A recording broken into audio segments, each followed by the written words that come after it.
Hi, welcome back to another episode of the Peel Good Marketing Podcast. I'm Jennifer Nilsson. I'm one of the founding partners and managing director here at Clementine Creative, and I am joined today by Coral Davids, Hello. one of our resident social media experts who works on social media strategy and content for our clients. Welcome, Coral. Thanks for coming. Glad to be here, Jennifer.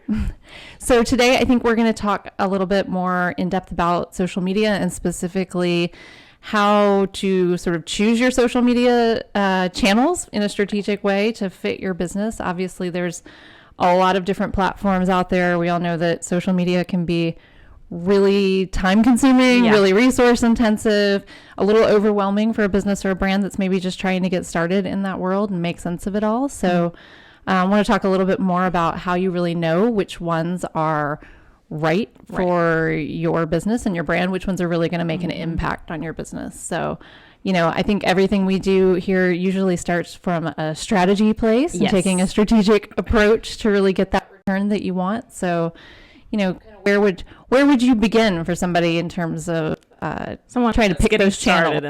Getting started. So I would say for newer businesses who are just getting started with social media, or even businesses who have already been established, but they might have not had a social media presence. As you mentioned, I suggest really starting out with that social media strategy, because in that you are able to align your social media goals with your business goals. So, when getting started, you really need to take a look at your goals and what you're looking to accomplish on social media. So are we trying to get more brand awareness? Are we trying to get website link clicks? Are we trying to get leads? What are we aiming for here when going on social media? And so by developing a social media strategy, you're really able to hone in on that and combine your brand goals and social media goals through a whole list of things. So as you know, social media strategies are pretty intensive once you get started. So whether it's something that you really want to take on yourself as a business, or if you want to outsource and hire a social media strategy, in our case, we do a lot of that. And even to just sometimes outsourcing social media managers to create one for you. But in doing so, you're over analyzing your audience. You're getting a good look at who you are as a brand and figuring that out. You get to get a deep insight on your competitors and kind of how they're performing in the industry. And so by creating that social media strategy, it's just a good, initiation into all things social media to have a real, lineup and goal of what you're planning to do. So let's talk a little bit more about, the brand approach when you get started with your strategy, obviously kind of getting to know yourself and what's your brand and how that matches up with the social channels you want to work, but also how that relates to really knowing your audience and how you engage your audience with your brand. So I think initially establishing a brand voice is pretty integral when going into social media, because that's saying, hey, this is my personality for my brand. This is what my brand represents. And so, initially you want to determine your brand voice and figure out what you are trying to showcase to your audience and, show them who you are in a way that, speaks to them. And so I always think when I think brand voice, I think of Wendy's. Like, they're the first one that comes to my mind because they have a real sassy demeanor. I don't know if any of you guys have ever followed them on social, but their Twitter, their Instagram, they're very quick to roast their competitors. And if you're not familiar with the term roast, they're pretty much, dogging on them. They're not afraid to talk bad about competitors or even joke around with their customers. And so it's a sassy approach, but a lot of people have really, tuned in on that. They love the way Wendy's clap back, at all these different people. Yeah, definitely not a brand voice that suits everybody. For everyone, it's like very specific. Wendy's has done really effectively and has this really kind of lighthearted, playful personality on social that's been really successful. Yeah, and it's like I noticed even too, Dunkin' Donuts, they've started kind of taking on that playful tone too and sassy tone recently on Instagram. So it's really interesting because, again, creating that brand voice sets your brand apart. So you obviously are going to know just from brand awareness, okay, I know about McDonald's, I know about Wendy's, I know about these different fast food places. But when you think of brand personality, who stands out more? And so by being able to really establish that, and like you said, that personality is not for everyone, but just being able to establish that, brand voice allows you to further engage, with your audience and with your customers that you're trying to reach. So I think, getting started in your social, it's really good to determine what brand voice you want to use going forward. Yeah. So talking a little bit more about audience, because you mentioned, what the audience wants to engage with. I think it's really easy sometimes, particularly as business owners or as marketers, to kind of get inside your own head and really internally focused on like, this is what we are and this is what we do. And, so one of the things that I know is really important is to think about those things from your audience's perspective. And I'm sure, in social media, that's also important to kind of think about how your audience is coming to that as well. Right. So I think there's like a fun little way to look at it. And if you're first getting started on social media, look at it as like a blind date. Okay. So you're going on social media for the first time. You've never interacted with your users. The users have never interacted with you. So do you want to spend an hour on this date talking about yourself and the users leave like, okay, like I learned a lot about them, but they don't know anything about me. And so I think really investing in that time to figure out your audience in the way that they like to be spoken to, whether that's through content or captions or figuring out, ways that they like to engage with. And so I think really, determining your audience and, what they like is so important going into social media. And you might wonder like, okay, that sounds great, but how do I really determine what my audience likes? Like it's kind of a shot in the dark. I don't know what I'm doing. And so if you're in a brand new business, by being able to look at your competitors, that's like one of the main parts in social media strategy is just really analyzing the market and your competitors. And then you can further say, okay, well, they're performing really good on Facebook and, Twitter. Maybe my platform is more here versus Instagram or YouTube or TikTok, So by kind of analyzing your competitors, you can see where the audience is more prevalent, and also you can see what they engage with more. So by looking into certain posts, like is their audience engaging more with video? Are they engaging more with carousel posts, Giphies, however you want to pronounce it. And then just kind of like playing off of that. And if you see that, hey, these users are really engaging more with video, maybe that's something that I need to implement more moving forward. And so it's kind of just determining your audience, audience demographics and seeing what platform, best fits the audience that you're trying to target. Yeah, I know we always talk about, you have to kind of make it about them and not all about you. So right. Yeah. It's like, as long as you're trying to speak to them in a way, that they find engaging, because like we've talked about before, you don't want to hard sell everything. It's like, this is me, this is me, this is me. And again, like that blind date, if you don't find anything out about them, you don't even know how to target them fully, because you don't know their interests, you don't know what they like, you haven't taken the time to really invest and say, okay, here's my audience, here's the demographics, here's the platforms that they're on, here's the content that they like, here's the kind of brand personality and brand voice that they like. So if you're not really taking the time to get to know your audience and invest in your audience, they might like your content here and there because, they're getting to know you at first, it's initial. But if that's all they hear and you're not ever trying to, meet them where they're at and speak to them, eventually your engagements are going to fall off. Your impressions are going to fall off. They're going to lose interest. They're going to lose interest. And so you want to keep it fun. You want to keep it fresh. You want to get to know them and make sure they know you as well. Because at the end of the day, you're going on social with with the purpose and the intent of selling a service or selling a product. So at the end of the day, you still have to talk about yourself, but you have to do it in a way too that is engaging with them. Yeah. And you mentioned competition, which I think is something important to touch on, right. Looking at the competition and kind of finding like your little niche in the marketplace, and also kind of understanding both what they're doing that's successful and how you can stand out. Right. So I think just like you said, finding that niche and everything in the industry is super important because, at the end of the day, having a niche establishes your expertise in that industry. So of course you may be multifaceted, but at the end of the day, you want to really be able to stand out for certain things within your industry, because depending on the industry you're in, there's a lot that can encompass that.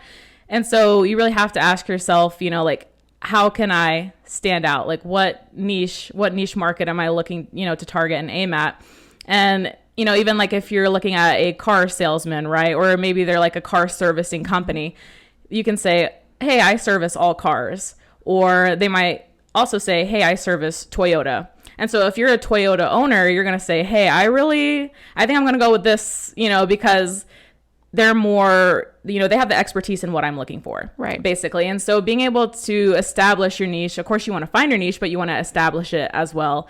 So that way users know that you have expertise in your industry that connects with what they need, right? That you're providing a solution and that value, and then it doesn't feel so much like selling. Salesy. Yeah. It's like, okay, you're looking to, like you said, at what what they need and what solutions and value that you can offer to meet their needs. So whether that's showing value through client testimonials or showing, solutions for pain points that they might be dealing with, there's different ways to go about, kind of meeting them and saying like, hey, I understand this, what you're going through. Here's a solution for that without being, too salesy. Yeah. So I think there's a lot of different ways you can kind of move within the industry and find your niche, and then, show them, even like doing behind the scenes content too, that kind of allows them to see inside your industry and, provides them value too, to know like what you're doing and how you go about doing things. And it just gives a fun insight too. So I think there's, again, a lot of different ways that you can really, kind of make yourself reputable in that part of the industry. Yeah.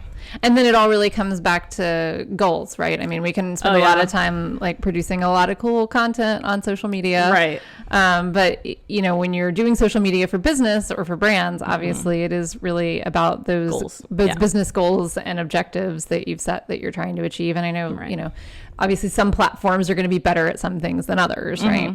Yeah. Like you said, I think, each platform has their specialty. And so again, it's kind of taking the time to research and understand, what platform aligns with the goals that you're looking for. And so in an instance, like if you're more B2B, LinkedIn may be the route for you because, you can post articles and that's the content that really performs well on there. And you can have more, of that organic engagement on a business perspective. If you're B2C, Facebook and Instagram might work well for you because you can do that visually engaging content. You can share all these things. And not that LinkedIn isn't as visual, but it's more article and blog based versus, visually engaging and actively interacting, with customers. So it's kind of just ways to look at, how the platform meets, your business where you need to meet it. And then seeing like, okay, even like we talked about with audience, looking at demographics, like what demographics are on what platform and really figuring that out. And I think in order to really meet your business goals and meet your business objectives, you have to have KPIs in place, which again is a part of your social media strategy. So really setting aside, okay, well, if my, goal here is brand awareness, how do I plan on measuring that? Is it going to be through likes, comments, shares, follower growth? How are we going to go about implementing different, metrics so that way we can measure our success here? Because of course you want to have goals, you want to have a strategy to meet those goals, but you also have to have a way to measure them. Yeah. So I think that's really important because a lot of people think about social media as like, okay, well, like I do social media for my brand because everybody does social media for their brand. Right. And, but there are real goals and objectives that you can achieve on social media. Exactly. But if you're not tracking where you're headed, then how do you know if you got there? Yeah. And the thing is too, is like you said, if you don't track it, you don't know how stuff is performing. And then you further can't see what your audience likes. So by being able to track things, you can see what content performs better than other content. You can see what your audience actually likes. Again, maybe they like that you're posting videos, or maybe they prefer static imagery. By being able to do the metrics, you can kind of get an idea of what content your audience is preferring. And then you can further, tailor your messaging and your content to meet your audience where they're at. Yeah. Well, I think that's a lot of really great insight. I know we're kind of wrapping up our time, but as we do, maybe any recommendations for a brand if they're starting out this process and, trying to figure out where to focus that limited time and energy that they have? Definitely. So like you said, as a new business, you're very limited on time. You're very limited on resources. So how do we decide what social media to go on? And initially, a lot of businesses are like, okay, well, if I get on every platform, it'll be great. Like I'm aiming for every single platform. I'm going to post consistently on there. And the reality of it is it is a very time consuming process. Yeah. And so trying to stretch yourself too thin is never recommended. I think when you're going into social media, obviously you want to create that social strategy that we talked about because that just helps align your goals, on social and your company goals as well. And then really pick 2 platforms that serve you well. And so again, that requires, kind of doing insights on your audience. Where is your audience currently on what platform, what platforms meet your demographics, what are your competitors' platforms? It's really taking a good look at that and then determining 2 platforms that you think would work best for your business, because once you have those 1 or 2 platforms, you can really invest all your time in them, Right. which is great versus trying to spread yourself thin and not create that high quality content. That would really represent your business well. Right. And so you want to be able to create that high quality content. And so in doing that, aiming for 1 or 2 platforms is just a great start, because you can really kind of set the scene there, get established on those platforms. And if you eventually want to branch out to something else, you're more than welcome to. But I think It's that quality over quantity idea. over quantity, and making sure that your content is just of high caliber and it represents, everything that your brand is. So as you mentioned, quality over quantity, and consistency too, more than anything, because consistency just shows that, it shows your audience that you're relevant on that platform. You're there, you're constantly engaging with them too. And so if you, just don't post for maybe 3 or 4 weeks, you're probably not going to be remembered because you're not relevant anymore. It's like with so many users, it's like even Facebook and Instagram, billions of users. Yeah. And so it's like when you're constantly, it's a scrolling app. So if you're not staying consistent on that app, you're not going to be relevant. You're not memorable anymore, because, there's so many other people in that same space competing for your audience's attention. Yeah. And so again, I think a lot of people start out too thinking that like that has to be really high frequency, right? Even if it sacrifices the quality or that. But I think, even if it's a lower frequency, more consistency is better. Definitely, because like you mentioned, as long as you're staying consistent, and that kind of sets the precedence of what your audience is looking for. So if you're posting 1 or 2 times a week, they're going to start expecting 1 to 2 times a week. And if you start out with doing 4 or 5, and then you kind of drop down, and then you're like, okay, I'm not posting a couple weeks, I'll post once. It's kind of all over the place. It's sporadic. You may or may not be remembered. So I think, like you mentioned, just to kind of recap, get that social strategy in place, pick 1 or 2 platforms that you feel suits best for your business, practice quality over quantity, and be consistent. Those are the main tips, I think, moving forward, and getting your feet wet with social media. So. Yeah. Well, that's some great tips. Thanks for sharing your social media wisdom with us today, Coral. Hopefully then, everybody's now ready to set out and start making their social media strategy happen. All right. And if you're not ready, we're here for you. You can contact us anytime. We're always here, always ready. So again, if you need assistance too, feel free to email us, hit us up. But yeah, good luck with social media. And I think, these tips will definitely suit you well. Thanks, Coral. Anytime.